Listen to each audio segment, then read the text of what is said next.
Hi friends, ഇന്ന് നമ്മൾ fashion fruit കൊണ്ടുള്ള ഒരു റെസിപ്പിയാണ് തയ്യാറാക്കാൻ പോകുന്നത്. നമ്മുടെ വീടുകളിൽ അവൈലബിൾ ആയിട്ടുള്ള ഒരു ഫ്രൂട്ടാണിത്.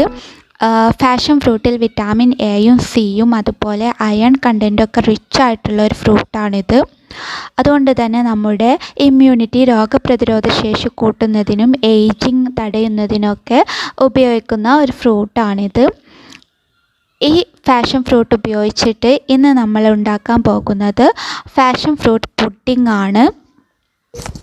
നമ്മളെ വീടുകളിൽ അവൈലബിൾ ആയിട്ടുള്ള ഇൻഗ്രീഡിയൻസ് ഉപയോഗിച്ചിട്ട് നമുക്ക് വളരെ എളുപ്പത്തിൽ തയ്യാറാക്കാൻ പറ്റുന്ന ഒരു പുഡിംഗ് ആണ് ഇത്. അപ്പോൾ ഈ വീഡിയോ എല്ലാവരും ഫുൾ വാച്ച് ചെയ്യുക, നിങ്ങളുടെ അഭിപ്രായങ്ങൾ അറിയിക്കുക. ഫാഷൻ ഫ്രൂട്ട് പുഡിംഗ് എങ്ങനെയാണ് തയ്യാറാക്കുന്നതെന്ന് നമുക്ക് നോക്കാം. പുഡിംഗ് തയ്യാറാക്കാൻ ആവശ്യമായ ഇൻഗ്രീഡിയൻസ് എന്തൊക്കെയാണെന്ന് നോക്കാം. 3 ഫാഷൻ ഫ്രൂട്ടിൻ്റെ പൾപ്പാണ് എടുത്തിട്ടുള്ളത്.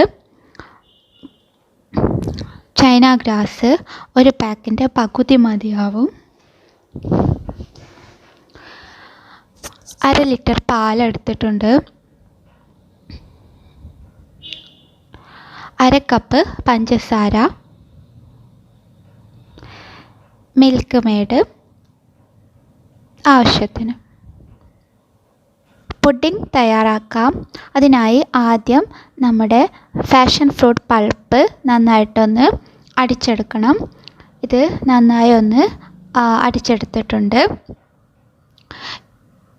ഇനി ചൈന ഗ്രാസ് ഒന്ന് മെൽറ്റ് ചെയ്തെടുക്കണം. അതിനു വേണ്ടി ചൈന ഗ്രാസിലേക്ക് നല്ല ചൂടുള്ള വെള്ളം അല്പം ചേർത്ത് കൊടുക്കുക. ചൂടുവെള്ളത്തിൽ ചൈന ഗ്രാസ് ഒന്ന് മെൽറ്റ് ചെയ്യാൻ വെക്കുക. ഇനി ഒരു പാനിലേക്ക് നമ്മുടെ പാല് ചേർത്ത് നന്നായിട്ടൊന്ന് തിളപ്പിച്ചെടുക്കണം. പാല് നന്നായി തിളച്ചിട്ടുണ്ട്. ഇനി ഇതിലേക്ക് നമ്മൾ എടുത്തു വച്ചിരിക്കുന്ന പഞ്ചസാര ചേർത്ത് കൊടുക്കുക.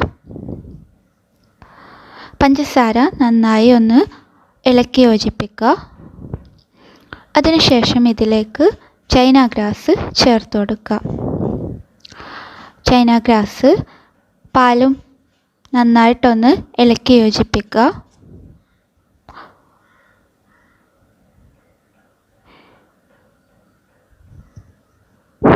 നന്നായി മെൽറ്റ് ചെയ്തതിന് ശേഷം ഇതിലേക്ക് നമ്മൾ എടുത്തു വച്ചിരിക്കുന്ന പൾപ്പ് ചേർക്കാം. നിങ്ങൾക്ക് വേണമെങ്കിൽ ഇത് അരിച്ച് ചേർക്കാവുന്നതാണ്. ഞാൻ ഇപ്പോൾ അതുപോലെ ചേർത്തിരിക്കുകയാണ്. മിൽക്ക് മെയ്ഡ് ചേർത്ത് കൊടുക്കുക. നന്നായി ഒന്ന് ഇളക്കി യോജിപ്പിച്ചതിന് ശേഷം ഫ്ലെയിം ഓഫ് ചെയ്യുക.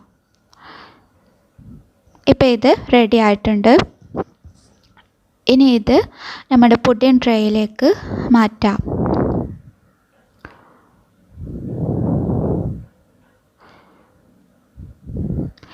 ഇത് അല്പം തണുത്തതിന് ശേഷം ഇത് ഒന്ന് ഗാർണിഷ് ചെയ്യാൻ വേണ്ടി ഫാഷൻ ഫ്രൂട്ട് മുകളിലൊന്ന് ഇട്ട് കൊടുക്കുന്നുണ്ട്.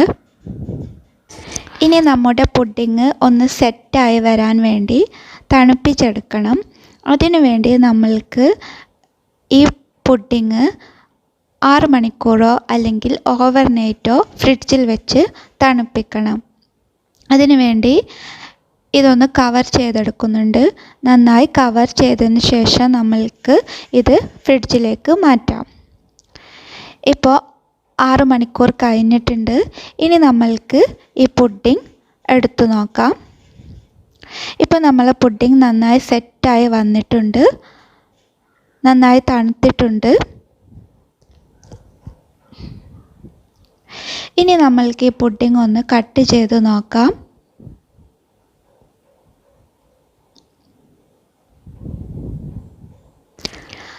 അപ്പോൾ ഈ സിമ്പിൾ ഫാഷൻ ഫുഡ് റെസിപ്പി എല്ലാവരും ഒന്ന് ട്രൈ ചെയ്ത് നോക്കുക. വളരെ എളുപ്പത്തിൽ ഉണ്ടാക്കാവുന്നതാണ്.